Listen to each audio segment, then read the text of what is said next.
Welcome to r/slash Prorevenge, where revenge is best served cold. I grew up in a single parent family. My mom, me, and my older sister, who, for this story's sake, I'll call Lilith. Lilith is 4 years older than me, so the main reason I believe she was the way she was because she grew up an only child with both our parents spoiling her and giving her everything she wanted. Then I came along, and she wasn't the baby anymore. Then, when I was 2, my parents divorced, my dad moved away, and my mom was left alone with us. My sister was, and still is, a grade A bitch.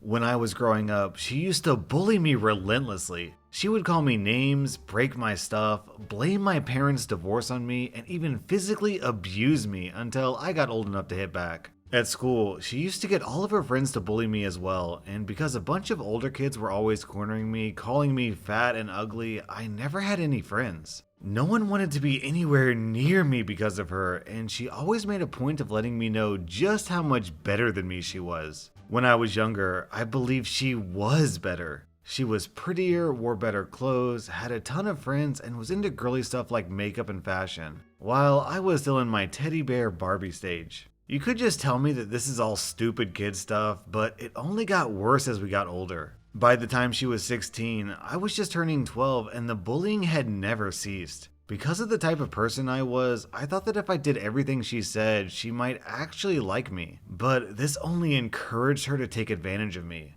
Things like cleaning her side of our room, getting her drinks, making her food, doing any housework mom asked her to do, and even giving her my pocket money were completely normal. But despite doing everything she said, she was always nasty, and not just to me. One of the worst memories I have of my sister is her screaming at my mom because she couldn't get the prom dress she wanted. I watched my mom try to explain that she didn't have the money to afford the dress she asked for and that she'd have to get a cheaper one. Lilith blew up on my mom, telling her they would have the money if dad was still here, and it was all her fault that he left, and she shouldn't suffer because my mom was too lazy to get a real job. This really struck a chord with me because even when I was younger, I always noticed how tired my mom always was. She worked 2 jobs just to get us by, and for Lilith to act that way and say things like that really got to me. She made my mom cry that night, and I've never forgiven her for it. Sometime later, my mom was dating this guy. We'll call him Matt. Matt was, and still is, great. He was really nice to all of us, bought us presents, made a point to get to know us, even took both me and Lilith on separate days out so we could both spend some time alone with him, which always made me feel special. I was 13 when they got married, and we moved in with him. Matt made quite a lot of money, so both Lilith and I now had separate bedrooms, and I could not have been happier. Enter Matt's son, our mastermind. We shall refer to him as Megamind. I had met Megamind a few times before my mom got married to his dad, but never really got to know him. He was older than me, but younger than Lilith, so when we moved into his house, I was terrified that Mega would be like Lilith. However, I was completely wrong. Mega was, and still is, the best brother. He never made me feel like I was unwanted. He let me play on his consoles, got me into reading, helped me with my homework, even encouraged me to make friends knowing how my sister's treatment of me affected my trust in people. Mega was a sibling I always wanted and never got to have, and Lilith just kind of faded into the background for a while. Then, some years later, Mega brought a friend home from university. His name shall be Nick. Nick and Mega were best friends. They did practically everything together and had the truest bromance of any 2 men I've ever met. But there was evil lurking. Evil that wished to break the bromance forever. The first time Lilith saw Nick, I swear there were stars in her eyes. And she had to capture this innocent soul into her trap by any means necessary. And poor Nick. Poor Nick. Despite both me and Mega telling him repeatedly what kind of person she was, Lilith entranced this innocent boy with her looks and her charms, and they soon started dating. Soon, whenever Nick would come over to the house to hang out with Mega, Lilith would show up and drag him away, making it all about her. She started arguments with Mega about spending too much time with her boyfriend and that he needed to stop and leave them alone. To which Mega always laughed in her face and told her, not too kindly, to F off. Mega wasn't like me. He didn't take any of her garbage, and I deeply respected him for that. However, this evil demon wasn't used to being disrespected, so she hatched a wicked plan. She started trying to separate Mega and Nick. If Nick came over to be with Mega, she would always make him feel guilty about not spending enough time with her. She would start fights with Mega and then act like the poor victim over text to Nick. Nick would then call Mega all upset and angry, and Mega would try to explain that Lilith was just trying to manipulate him. All of this I saw as a spectator. Mega would tell me every time Lilith did something sneaky to try and break his friendship with Nick, and I believed everything he said because I knew what kind of person she was. Then, one day, Lilith and Mega had a massive fight. Our parents had gone on a couple's weekend getaway and had left Lilith in charge since she was the oldest. I was about 15 at this time, while Mega was 19 and Lilith was 20. Because she was the one in charge, she got given the money we were supposed to use for food. But, of course, Lilith took the money for herself and bought a bunch of stuff just for her, including, I remember, a pair of gold high-heel shoes.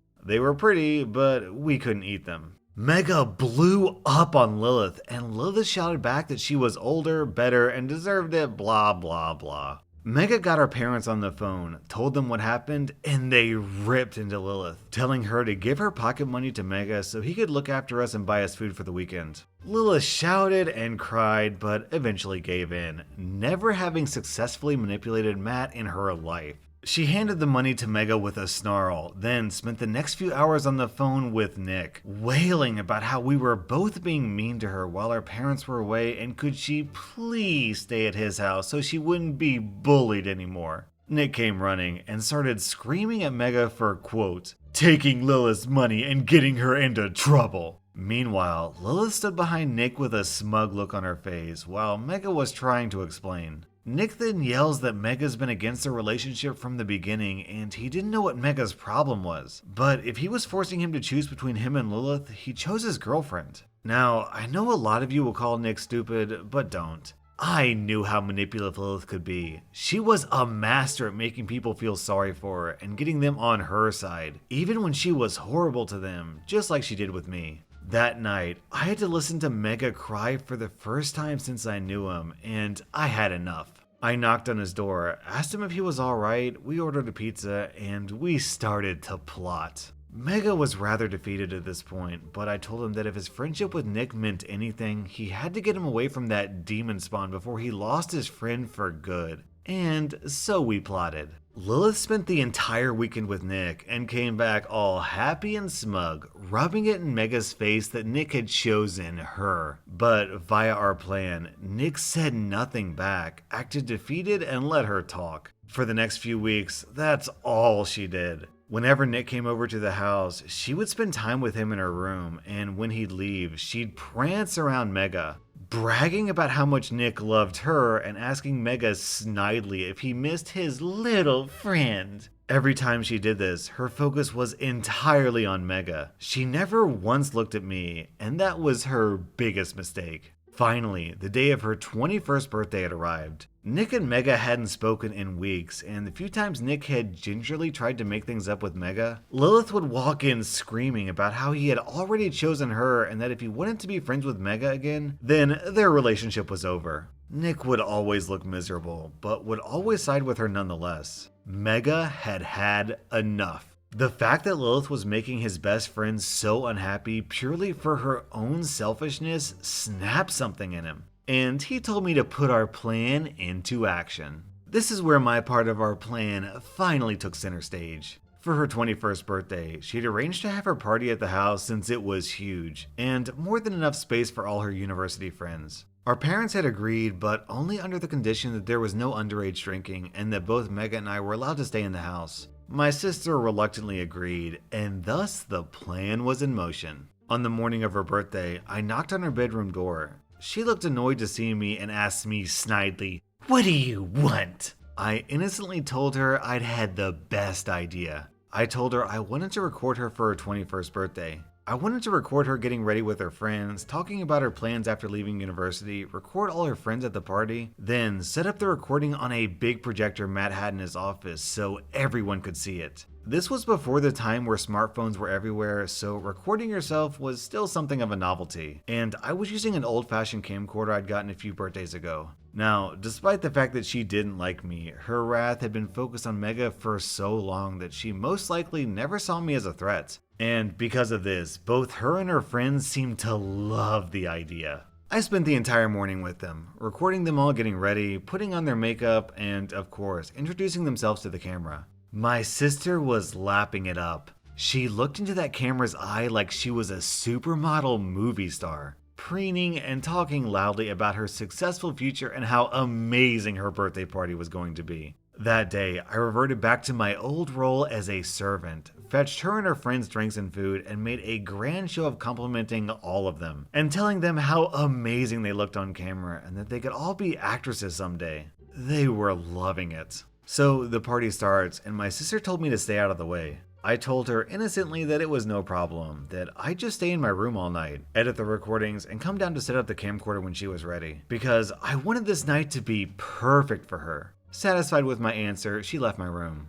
And I did exactly what I said I'd do. I edited my recordings. A few hours later, and one of her friends came to my room and told me she was ready. I set up the projector in the large living room, connected it to Matt's computer, and started playing the recordings for all her guests to see. The first part of the recordings were exactly what I promised. My sister and her friends introducing themselves and laughing in her bedroom as they had been hours earlier. I looked at my sister, who seemed so satisfied that all the attention was on her. Then I looked at Mega, who was hiding in the corner of the room and gave me a subtle thumbs up. Then the video started to change. It started to play clips of Lilith shouting at Mega, calling him names and taunting him about Nick. It started showing Lilith snidely telling Mega that Nick belonged to her and that she was going to do her best to make Nick hate Mega, so they would never be friends again. It even showed clips of Lilith bragging about all the lies she told Nick and how he was so gullible. Every single argument I had recorded without her knowledge, I edited into this video.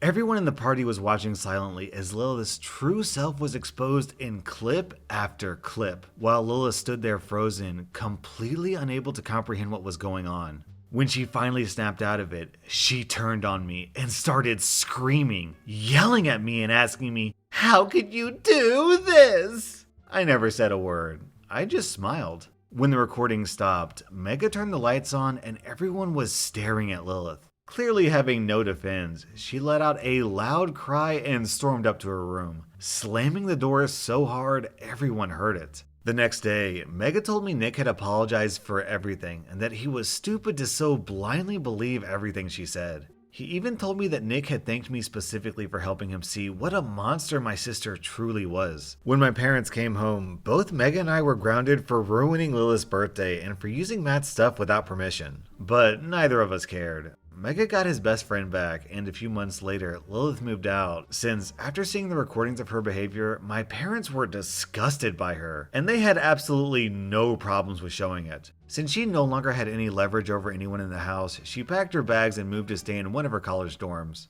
I've never had any problems with my sister since, and to this day, Mega and I are close as two siblings can be and always laugh about the time we defeated the demon and saved us all from its clutches. Then OP adds this in an update.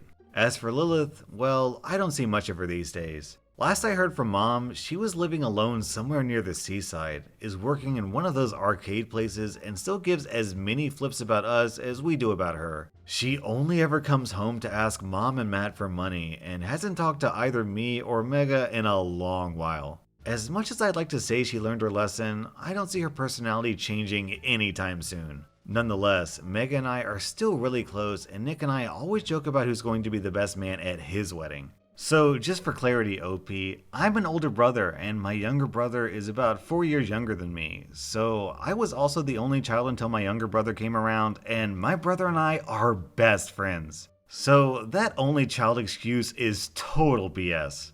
Fundamentally, she's just a selfish, entitled narcissist.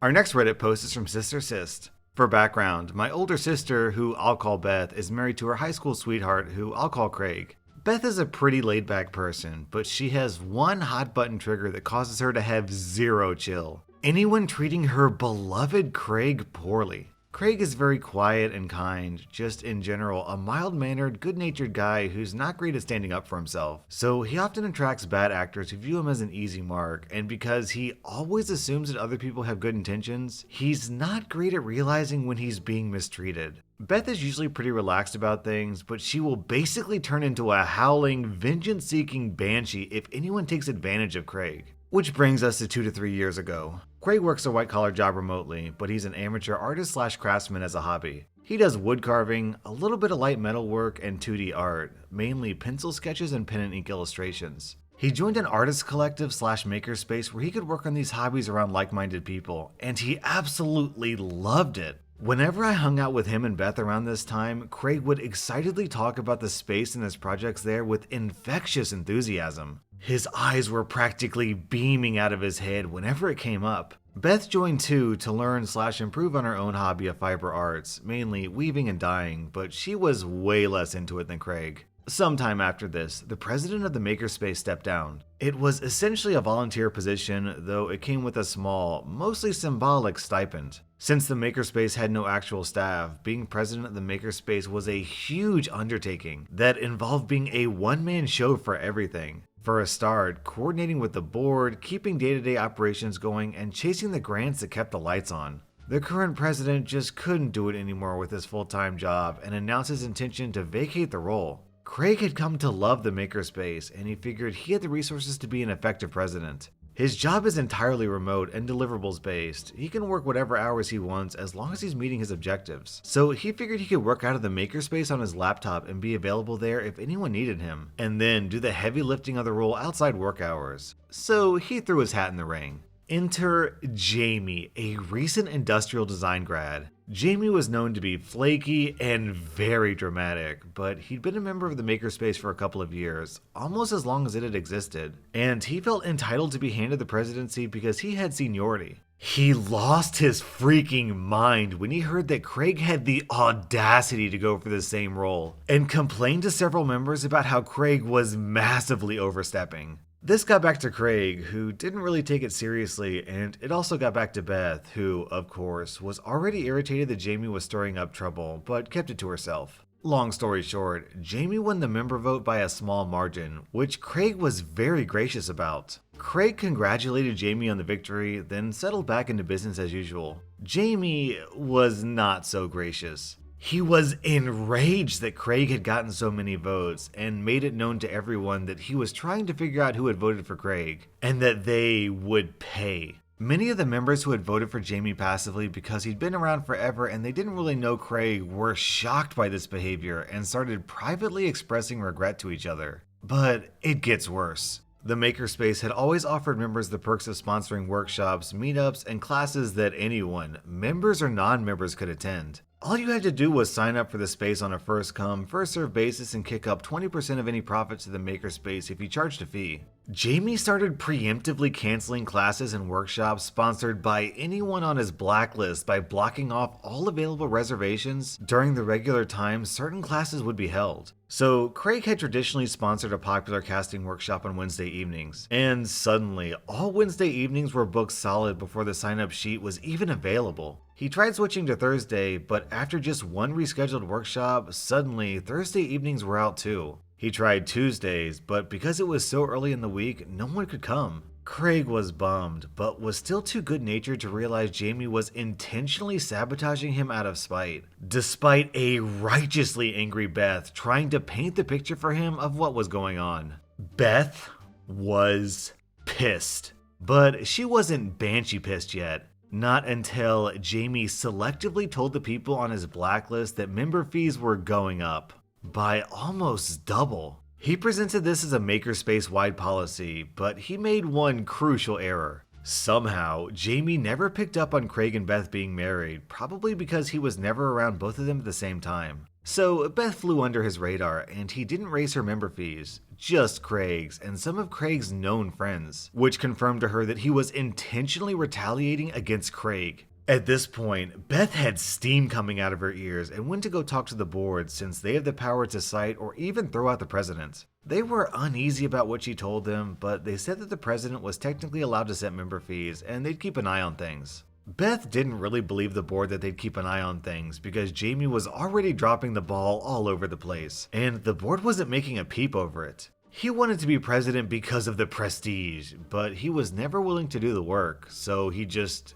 didn't do it, and things were falling apart. The makerspace was getting late notices on unpaid bills, basic maintenance of the space wasn't getting done, materials weren't being restocked as they ran out, and the record keeping was non-existent. It got so bad that the previous president, who had stepped down because he couldn't handle the time commitment anymore, who had run the makerspace from its inception, quit as a member altogether because he was so saddened and disgusted by how bad things had gotten. He'd put his blood, sweat, and tears into this place and stepped down from a role he treasured because he believed it was in the best interest of the organization, and now he had to watch Jamie run this place he loved into the ground out of sheer laziness. Craig was also losing his excitement over the makerspace because he no longer had the space or resources to do the things he enjoyed there. Beth, at this point, had gone from furiously angry to strategically angry. Suspecting that Jamie was being shady in more ways than one, she spent a few days being friendly to Jamie and sucking up to him, and then sprung on him the offer to help with the organization's bookkeeping and records. Still not realizing that she was Craig's wife, but knowing that she works as a project manager in her day job, Jamie saw a chance to get some skilled work done at zero effort to himself, and he happily agreed,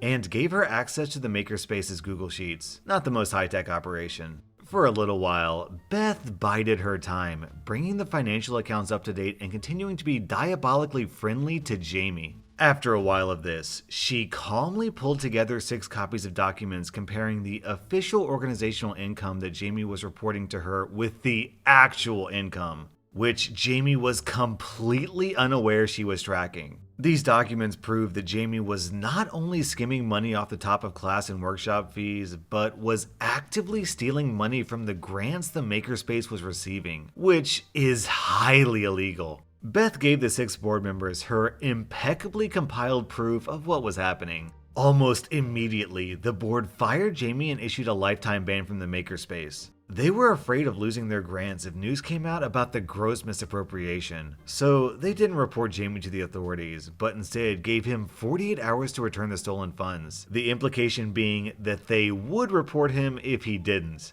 He panicked and complied, selling his car quickly to do it and scrounging up the difference in a ton of quick loans from friends, many of whom were Makerspace members not aware of what was going on. No, he never paid them back. He's now persona non grata with all of his former friends, and while he still has a clean criminal record, word traveled pretty far in the local artist community, which means he was blacklisted from most of the industrial design jobs in the area and couldn't use his degree if he wanted to stay in town. As far as Beth and Craig knew, he moved away about 6 months after all this went down, but they haven't kept up with him and don't know where he is. The Makerspace board realized their setup was bad, so instead of a single president, they restructured to have a panel of volunteer officers running the operation. Craig is one of them, and he's happily thrown himself back into woodworking and metal casting. Beth still helps out with the books. Okay, revisiting these events in this post got me curious about Jamie, so I did some internet sleuthing to see where he is now. He lives in Austin, and he's still working in the food service industry for the same chain he worked at throughout college. Based on the info I've been able to find, it looks like, aside from an unpaid internship he did right before he took over the makerspace, he's never worked a job that used his degree, so there's that.